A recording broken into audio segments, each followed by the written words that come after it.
লজ্জা। লজ্জা সম্পর্কে গুরুত্বপূর্ণ সংক্ষিপ্ত তথ্যবহন বিবরণের চেষ্টা করব ইনশাআল্লাহুল আজিজ। মুসলিম পুরুষ নারীর জন্য লজ্জা একটি গুরুত্বপূর্ণ বিষয়। লজ্জার ঈমান একসাথে থাকে। যখন লজ্জা থাকে না তখন ঈমান থাকে না, যখন লজ্জা থাকে তখন ঈমান থাকে। কাজেই লজ্জা একটি অতীব গুরুত্বপূর্ণ বিষয়। আর আল্লাহ তাআলা লজ্জা করেন না করেন বিষয়টি আল্লাহর জন্য রয়েছে। ক্ষুদ্র থেকে ক্ষুদ্র মশা মাছি, ক্ষুদ্র থেকে ক্ষুদ্র পিপিলিকার কথা বলতে আল্লাহ লজ্জা করেননি। আল্লাহ তাআলা বলেন, ইন্নাল্লাহা লা ইস্তাহি আন ইয়াদরিবা মাসালাম বাউদা ফামা ফাওকাহা। আল্লাহ তাআলা মশা মাছির উদাহরণ পেশ করতে লজ্জা করেন না। তার চেয়ে ছোট প্রাণী হলেও, তার চেয়ে বড় প্রাণী হলেও আল্লাহ তাআলা ক্ষুদ্র থেকে ক্ষুদ্র, ছোট থেকে ছোট বিষয়ের কথা বলতে লজ্জা করেন না। এত বড় সত্তা, আজিজ, পরাক্রমশালী, সব কিছুর চেয়ে বড়, আল্লাহু আকবার মিন কুল্লি শাই। আল্লাহ তাআলা সব কিছুর চেয়ে বড়। সব সময় মানুষ তাসবিহ তাহলিলে বলে আল্লাহু আকবার, আল্লাহু আকবার, এভাবে বলে। এটা বিবেচনা তার ভিতরে আছে কি না? আল্লাহু আকবার, আল্লাহ সব কিছুর চেয়ে বড়।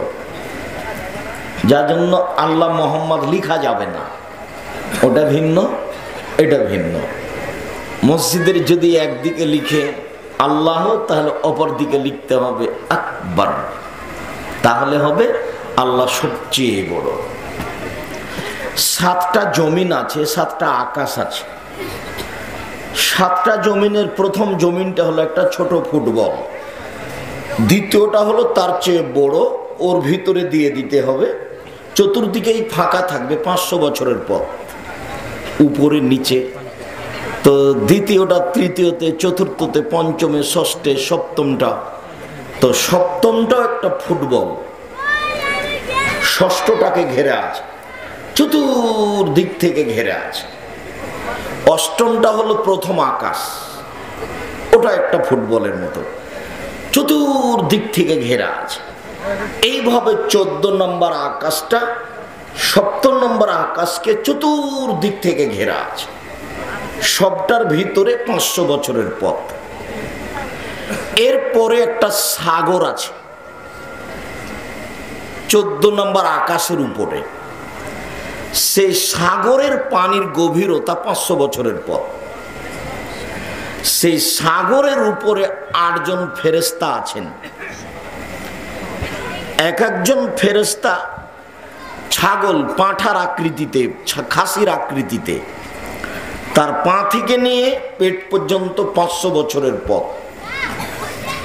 এই ফেরেশতা 8 জনের উপরে আছে আরশ।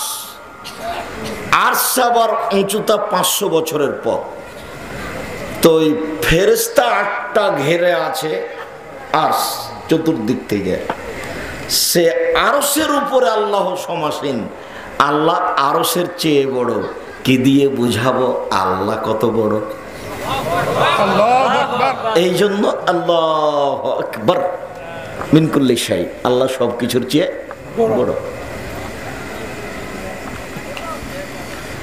ইয়ানজুলু রাব্বুনা তাআলা ইলা সামাই দুনিয়া হিনা ইয়াবকা সুলুসুল লাইলুল আখিরা। যখন রাতের 3 ভাগের 2 ভাগ পার হয়ে যায়, তখন আল্লাহ তাআলা তার আরশ হতে প্রথম আকাশে নেমে আসেন। মায়ালিকুলাহু, তার জন্য যেভাবে সাজে, যেভাবে মানায়। সেভাবে তিনি নেমে আসেন প্রথম আকাশে। তার আশাটা যেভাবে মানায়, যেভাবে সাজে, আপনি যদি এটা বুঝতে মনে করেন কেমন হলো, যেই সত্তা সবকিছুর চেয়ে বড় সেই সত্তা নিচে আসবে কি করে, তাহলে তো ওই দরবেশের মতো হয়ে যাবে। কোন দরবেশ? যে লোকটা 99টা লোককে হত্যা করেছিল, সে লোকটা কোনো আলেমের কাছে যায়নি। প্রথমে এসেছিল ফাজা আলা রাহেব আতা রাহেবান, লোকটা এসেছিল একজন দরবেশের কাছে যে তাসবিহ তাহলিল করে, যে আল্লাহকে চিনে না।